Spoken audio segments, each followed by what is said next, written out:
Amateur doesn't always make him a great professional coach, because some guys are great at amateur coaching and some guys are great at professional coaching.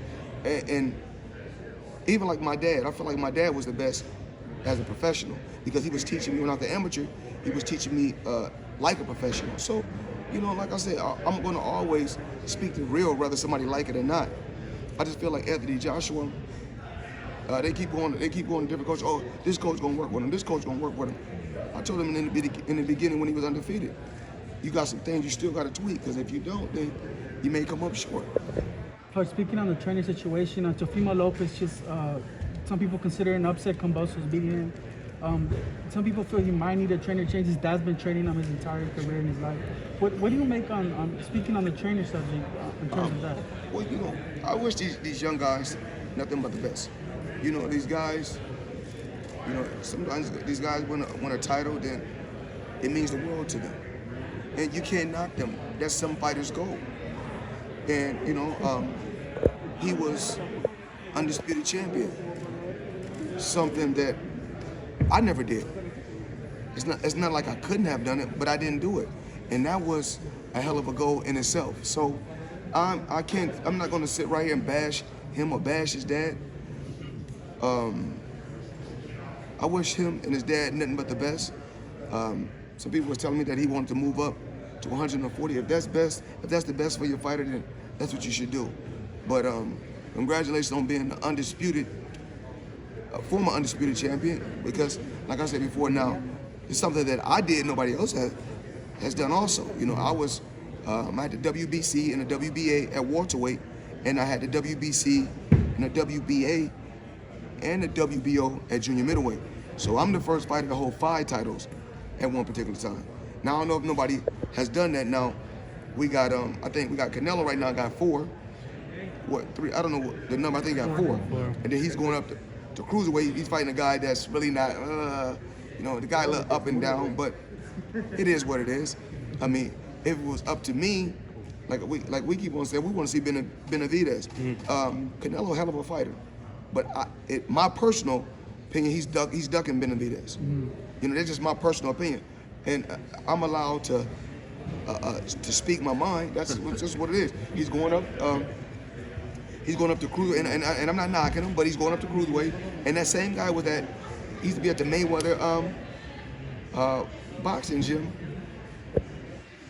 The guys really getting the best of him in the Mayweather boxing gym. So if he's going up to quote unquote cruiserweight, I mean, that's good. We got a lot. Benavidez can go and beat that same guy. He can beat that same guy at 168. So he's not doing nothing, you know, like I said before. But when you are put in a certain position, he should be I mean, he's able to, like me. You know, when I was in a position, I can pick and choose who I want to, because I earned that right. But do I like this fight? Absolutely not. We want to see Benavidez. Let's make it happen. Speaking of Canelo, he's showing a lot of support for Isaac Cruz. What do you think about that? Canelo's behind Isaac Cruz. What I don't like is this, and I was going to talk to Tank about this. You can't be wearing Canelo gloves and he's rooting against you. You know, I don't get it. I mean, I wouldn't do it. And then it's not like, I mean, some gloves, we can wear 1,000 different gloves. The results, it's always going to be the same, but I can't wear your gloves and you root against me. Floyd, one we week. just recently saw Canelo win undisputed at 168. As the only person that's defeated him, what have you seen of yourself in Canelo as of the last couple of years after he fought you? Same fighter.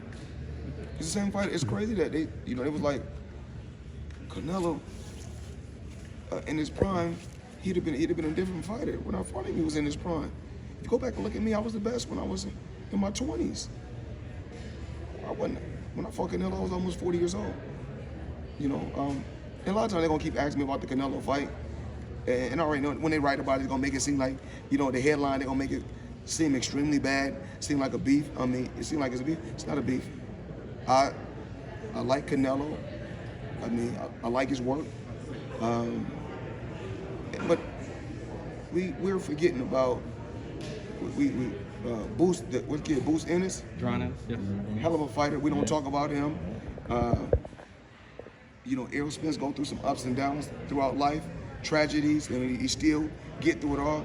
And then a guy go out and at Terrence Crawford, he go out there and do what he's supposed to do. Of course, he looked good, but we forget about these guys. We don't talk about Tank go out there and do what he got to do, and we forget about these guys. And I'm not going to forget about my people, fighters that don't get their credit. You know, I'm just gonna stand behind my people through it all. Floyd, in talking about credit, you were talking to Mark Breland on a FaceTime recently, and it seemed that you guys were both giving each other credit. Or just I want to see if you can elaborate what that. Mark Breland? Yes.